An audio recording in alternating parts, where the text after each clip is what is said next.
Bismillahirrahmanirrahim. Kitab satunya. An Amr bin Shu'aib an abihi an jaddihi radhiyallahu anhu, dari sahabat Amr bin Shu'aib, dari ayahnya, dari kakeknya radhiyallahu anhu, qala Rasulullah sallallahu alaihi wasallam, Rasul bersabda, muruh perintahlah kalian semuanya, auladakum ing anak-anak kalian semuanya, bis sholati kelawan salat, yakni perintahlah anak kalian semuanya untuk mendirikan salat. Wahum hale utawi aulad iku abna'u, yakni anak,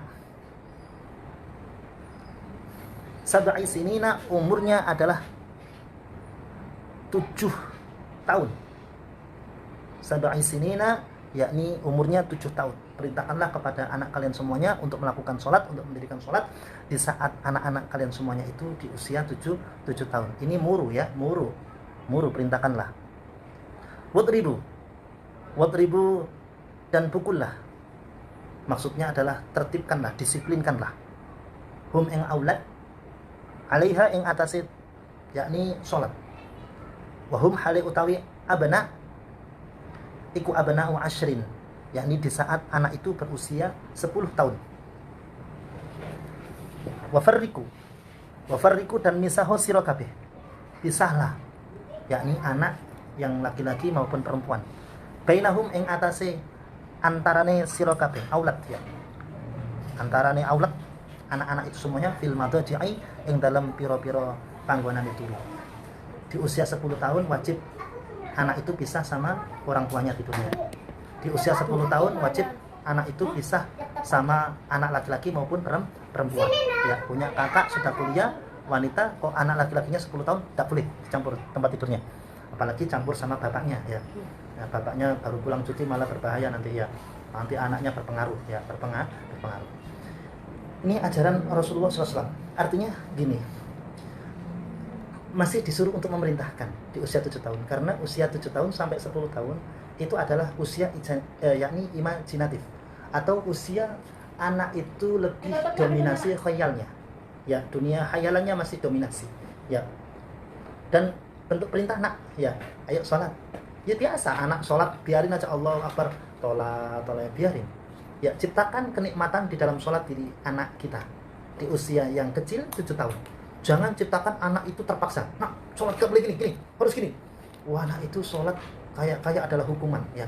Bukan sholat itu kenikmatan, karena masa seperti ini adalah masa khayal, dan dia butuh masa kenikmatan, masa bermain ya, masa play, belum kepada masa yang studi yang serius. Tidak seperti itu ya, tidak seperti itu ya. Memang bagus anak didisiplin, anak usia 6 tahun sudah ibadahnya gini, bagus ya, bagus.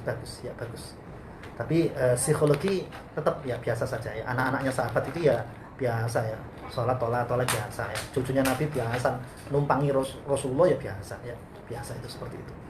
Nah, di saat 10 tahun maka anak itu harus didisiplinkan ya. Wadribu di sini bukan berarti dipukul ya, secara pukulan serius tidak ya, tetapi didisiplinkan ya, anak itu disiplinkan, lebih didisiplinkan lagi. Karena berbahaya kalau nggak disiplin, takutnya itu dia menginjak masa-masa puber, masa-masa balik.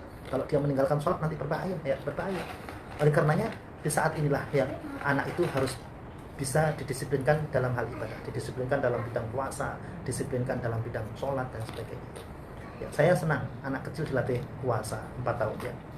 Tapi khitab daripada puasa ya ayyuhalladzina amanu kutiba alaikumusiyam ya, kutip orang yang diwajibkan itu terkena khitab itu syaratnya balik ya, Oleh karenanya ya nggak apa-apa anak usia 4 tahun 5 tahun disuruh puasa, tapi kalau dipaksa untuk puasa saya kurang setuju ya, Islam mengajarkan kepada kita semuanya ya, di usia dia adalah balik ya, maka dia punya satu kewajiban. Di usia dia kecil, masa pertumbuhannya sangat betul-betul diinginkan ya, masa kesehatan jasmani itu betul-betul ditumbuhkan.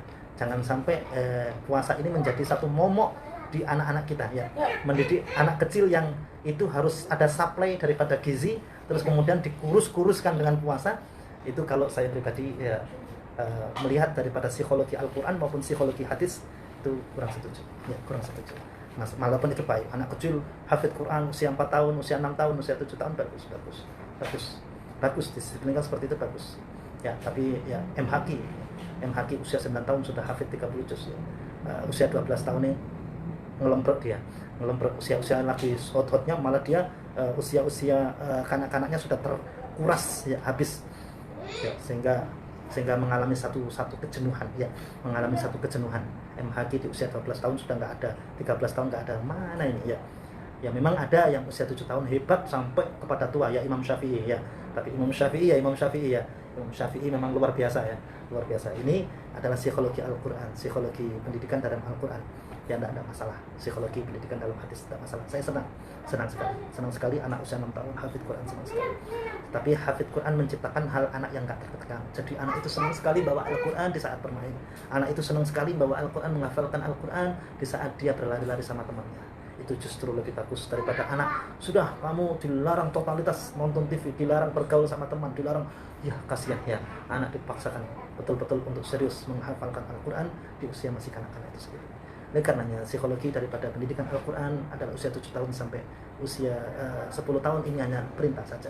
10 tahun sampai 17 tahun itu adalah usia didisiplinkan. 17 tahun sampai 21 adalah wastawa, yakni diajak dialek ya, bil mujadalati billati hi ahsan ya, diajak dialek. Nah ini baik, nah ini buruk bagaimana ya, nah ini bagaimana dan sebagainya. Mungkin itu yang bisa kami sampaikan.